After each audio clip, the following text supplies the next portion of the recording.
Roman snorted, shaking his head. Love, your paycheck wouldn't even cover my shoelaces. I bought you a winter coat last Christmas that cost 6 times your rent. And I love that coat, I said sweetly, a grin spreading across my face. See, I'm grateful, please, Roman. I can't survive this, sister. He watched me, his eyes softening. You're lucky you're my best friend. I love you, I squealed, feeling a rush of affection. Roman sighed, running a hand through his messy hair. When do we leave for New Hope? In 2 weeks, I replied, a mix of excitement and dread bubbling inside me. He shook his head, chuckling softly. Great, let's ruin a wedding. In a moment of sheer joy, I practically threw myself into his arms, wrapping my limbs around him like a koala clinging to a tree. Thank you, I knew you would agree, I exclaimed, my heart racing. Yeah, don't get too excited, he said, rolling his eyes but unable to hide a smile. I exhaled, finally allowing myself to sink into the comfort of his couch. Roman glanced at me, then made his way to the kitchen. I'm still making popcorn. Huh, I replied, momentarily distracted. And ice cream too, you need both. Preferably in the same bowl, he called back, his voice warm and inviting. I smiled, my heart swelling with gratitude. You're the best fake fiancé a girl could ask for. He returned moments later, balancing a giant bowl of buttered popcorn in one hand and another filled with vanilla ice cream topped with rich chocolate sauce and crushed Oreos in the other. He plopped down beside me, handing me a spoon. Come on, he said, slinging an arm around my shoulders. You're not making me cuddle alone. I wrinkled my nose, playfully protesting. You're in your underwear. And yet, still the more clothed one in this friendship, he shot back, a teasing grin on his face. I settled into his side, letting out a contented sigh. You're really going to do this for me? Roman kissed the top of my head, his affection palpable. I've been doing stuff for you since the day we met. This one's just got better snacks. Only if you ignore Chloe, I reminded him, a hint of seriousness creeping back into my tone. Do we have to kiss? Roman asked, his brows raised in mock concern. The thought hit me like a bolt of lightning, jolting me upright. Oh shit. Roman smirked, clearly enjoying my panic. You really thought of everything but that. How did I forget that? I exclaimed, flustered. I'm sorry. Did you think engaged people do finger guns and fist bumps at dinner parties? He joked, laughter dancing in his eyes. Well, I didn't think we'd need a full kissing strategy, but now I'm imagining us standing awkwardly next to the cake like coworkers who accidentally RSVP'd yes to the same wedding. I cringed at the mental image. I suggest we practice, Roman. He shifted closer, moving with a predatory grace, like a lion circling an unsuspecting antelope. Practice, he echoed, a playful glint in his eyes. Yes, this is a tongue-related crisis, I insisted, my voice rising in urgency. Roman laughed, clearly entertained by my overzealousness. One trial kiss, I declared. A simulation for science. You want to kiss me? For science? He asked, feigning innocence. Don't make it weird, I shot back, rolling my eyes. He stopped just in front of me, closing the distance until there was barely an inch between us. Suddenly, the air around us felt charged, thicker, warmer, and undeniably dangerous. His gaze flicked down to my mouth, and I felt a flutter of nerves. All right, heart, let's practice, he said, a grin spreading across his face. I must warn you, I'm sort of a pro at this.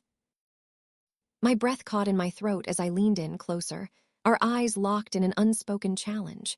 Roman's lips parted slightly. Then I abruptly pressed my index finger and thumb against my nose, as if I'd caught a whiff of something foul. Roman blinked, confusion and shock mingling on his face.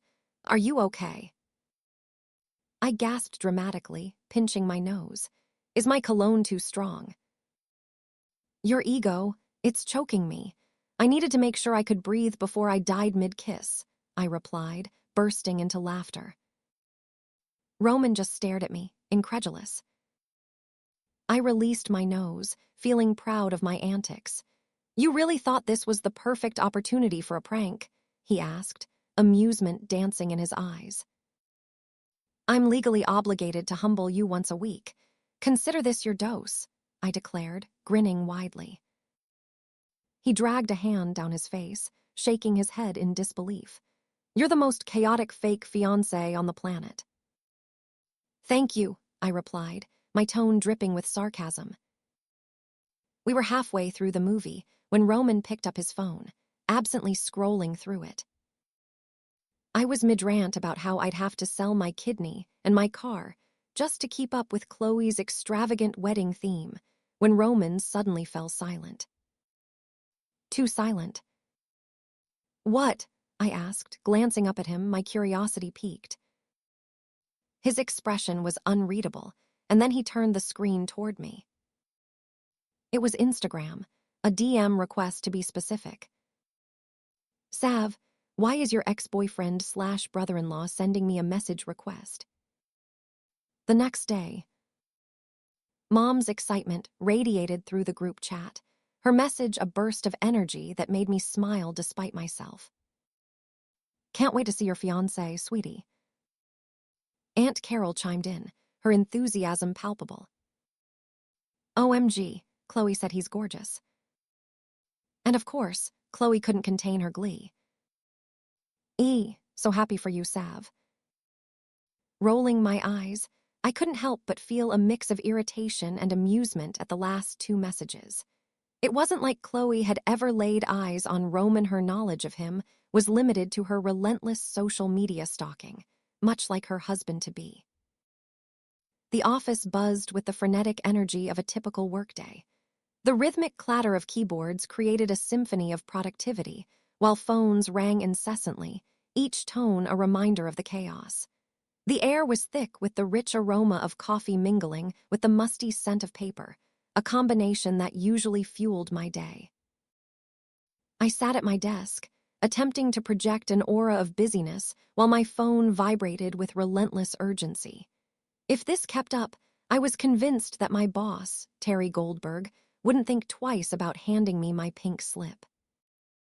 Another message chimed in, and I could feel the curious stares from my colleagues boring into me.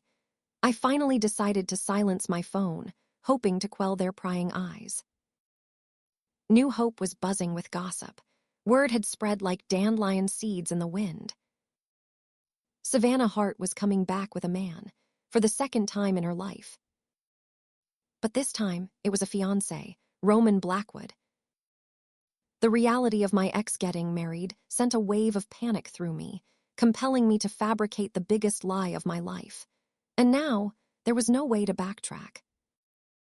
Just then, a soft knock interrupted my thoughts, drawing my attention.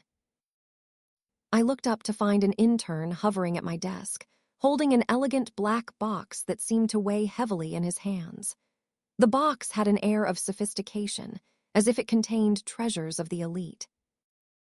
But a closer inspection revealed that such boxes often concealed something dangerous as well.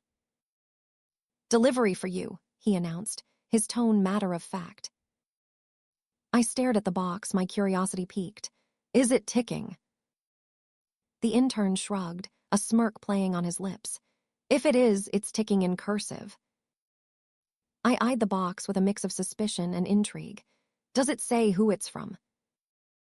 He shrugged again, his indifference only fueling my curiosity further. Around me, my colleagues were whispering, their heads bobbing as they craned their necks to catch a glimpse of the mysterious package. Great, thank you, I muttered, already feeling the weight of their scrutiny. To my surprise, the box wasn't as heavy as I had anticipated. I quickly sought refuge in an empty cubicle, eager to unwrap the enigma that had just arrived. As I unwrapped the package, my breath caught in my throat. It was a silk dress, the kind that seemed to hug the body like a beloved memory. But this wasn't just any dress. This was the dress. A breathtaking emerald green creation.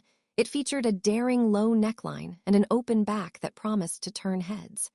The thigh-high slit added a bold touch, announcing my presence without uttering a single word. Wow. Underneath the dress lay a note, written in smooth, elegant strokes of ink that exuded a sense of opulence. Figured if we're going to sell this, you need to look like heartbreak in heels. You don't have to sell your car. My hands trembled as I read the note over and over, each word sinking deeper into my consciousness. I needed to speak with him. He answered on the second ring, his voice warm and familiar. You got it. My voice cracked, betraying my emotions. Roman, this dress looks like it belongs on a red carpet, not a New Hope. Exactly, he replied, his tone unwavering. I didn't even think you were paying attention to me last night, I admitted, a hint of disbelief lacing my words.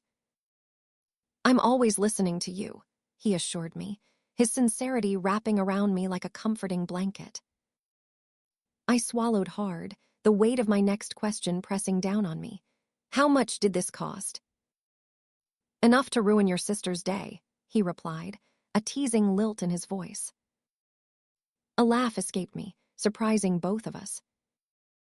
You're insane, I whispered, my heart racing.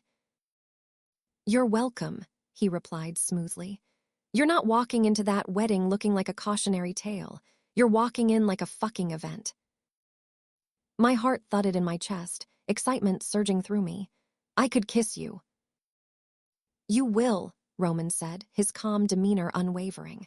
In front of your entire family, repeatedly. Oh, God. You make it sound worse when you say it that way, I groaned, the reality of the situation hitting me. And your ex too, he added, a playful edge to his voice.